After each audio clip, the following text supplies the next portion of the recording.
month and a half, 6-7 weeks, I worked really hard on the gym and the running. So that helped me a lot. I feel much lighter, feel much fitter. That's one of the key thing I think to myself. বিশ্বের বড় বড় মহারথীরা বলে গেছেন, আপনি আমাকে একটা শিক্ষিত মা দেন, আমি আপনাকে একটা শিক্ষিত জাতি উপহার দিব।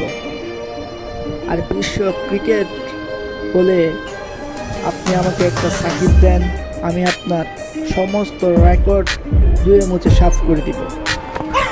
কিংবদন্তিদের যখন জিজ্ঞাসা করা হয় বাংলাদেশের সাকিবকে আপনি কী করে সংজ্ঞায়িত করবেন, কিংবদন্তিরা সেই প্রশ্নের উত্তরে বলে, কিংবদন্তিদের কখনো সংজ্ঞা দিতে হয় না, আপনি সাকিবের খেলা শুধু দেখে যান, মুগ্ধ হয়ে তাকিয়ে থাকবেন।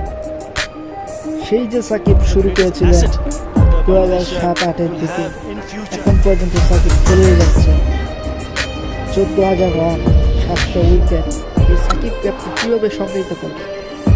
এই সাকিব যখন তার পুরো ক্লাবস পুরো খুলে রাখবেন, যখন তিনি আর আমাদের মিরপুরে নামবেন না, তখন বাংলার মানুষ তখন তাকে মিস করবে, তখন আপনিও হয়তো তাকে মিস করবেন। এটাই সাকিব। সাকিব কিংবদন্তি, সাকিবকে কখনো ভোলা যাবে না।